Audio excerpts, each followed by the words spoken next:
I'm Matthew Carey, a senior at Columbus High School. And as we know, the future of education is online.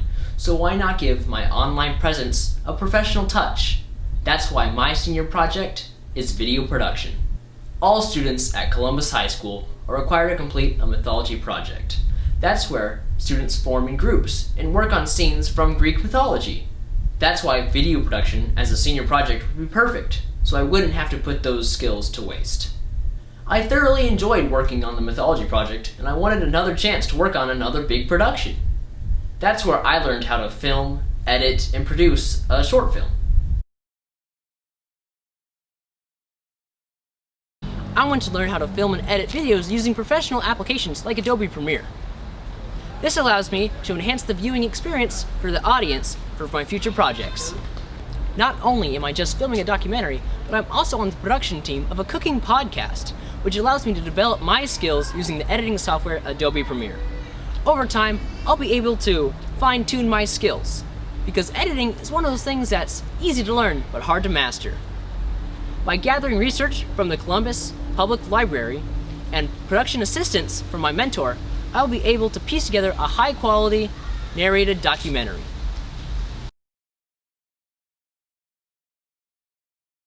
Due to COVID restrictions in the new senior project contract, I was no longer able to meet with my mentor. Even though I wanted to meet with my mentor, even through Zoom, technical difficulties and scheduling never worked out, so I needed to turn to something else. And that's where I found Skillshare, a website for professionals to make video guides and classes on what they do on any subject.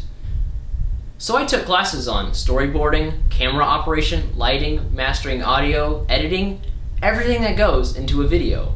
My contract required me to make a 10 to 15 minute documentary. There was even a discussion of a series of ads. I elected to go with a documentary of Columbus, Georgia. The hardest part of any project is starting it. So even after reading books and learning how to operate a camera, it was still difficult to start my journey of video production. Pre-production, planning, script writing, storyboarding isn't all that fun, but it's necessary for any video, film, or movie. So I knew where I needed to start. My first project is an advertisement for the Rocky Horror Show. Even though it's just a few minutes long, it helped me learn the process of video production. And all I needed was a backdrop, like this, made from materials I had already around the house. I also needed camera equipment to make this all possible.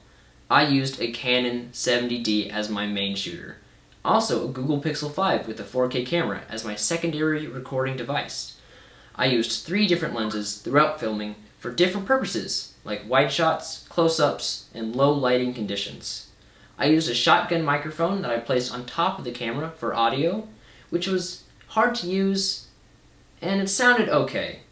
My other audio recording device was a handheld microphone, which was hard to use but sounded great. But the issue with using a separate device was syncing with the camera and the audio during the filming process, so the mouth wouldn't line up with the words. And lastly, I used a Moza Air 3 Axis gimbal for camera operation. It took a pretty long time to ship, and the first one they sent to me was broken. After they sent the right one, it worked great. The phone app was great and the batteries lasted a long time, and it was convenient to use and transport. The combination of all the equipment put together was a bit cumbersome, but it definitely improved the look and feel of the videos.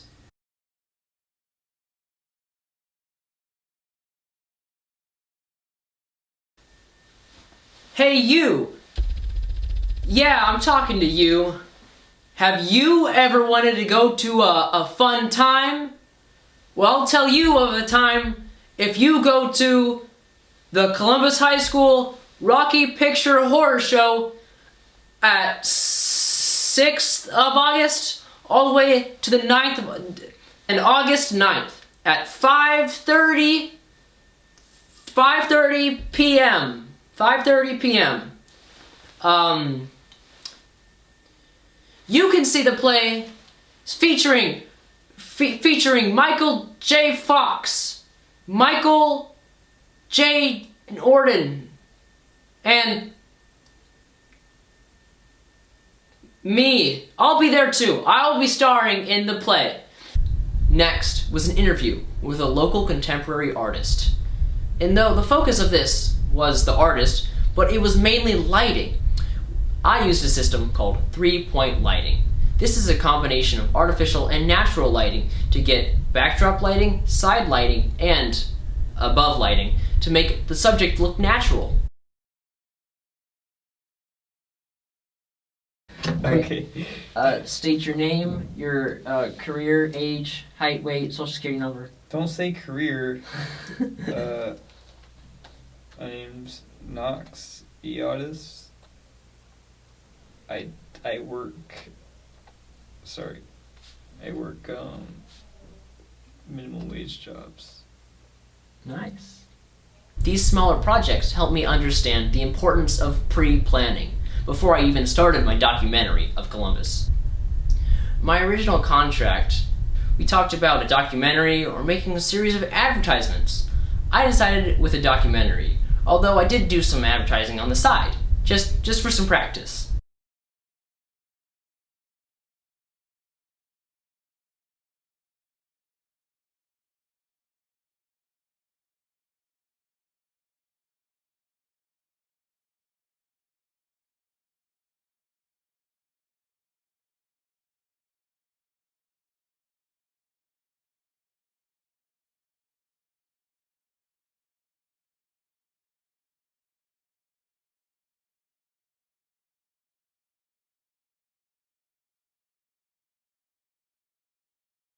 If I had to reflect on anything, it would have to be my documentary. Even though I filmed over 9 hours of footage, I could only use so much. Here you can see me editing this very video.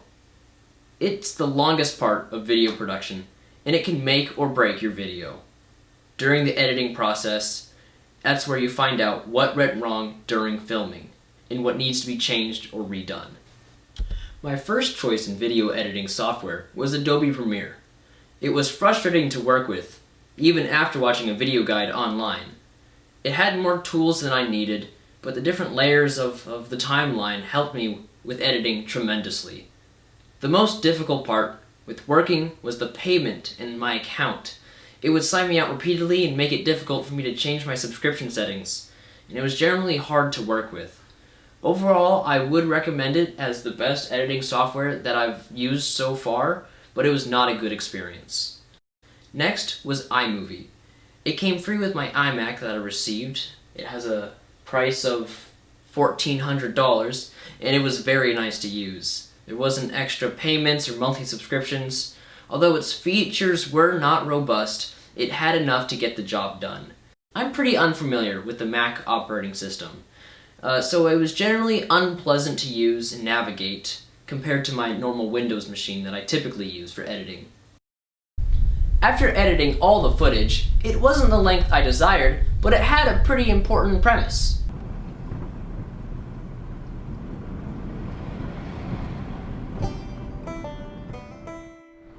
Columbus was founded in 1828 and was meant to mark the beginning of the navigational part of the Chattahoochee River. For those new to Columbus, Georgia, or you've lived here for years, there are some exotic places all over the city waiting to be explored. It's the second largest city in Georgia with a population of 200,000. Humid weather and temperatures that reach up to 90 degrees make this a warm place to live. Here we'll explore several notable locations, landmarks, and historic venues.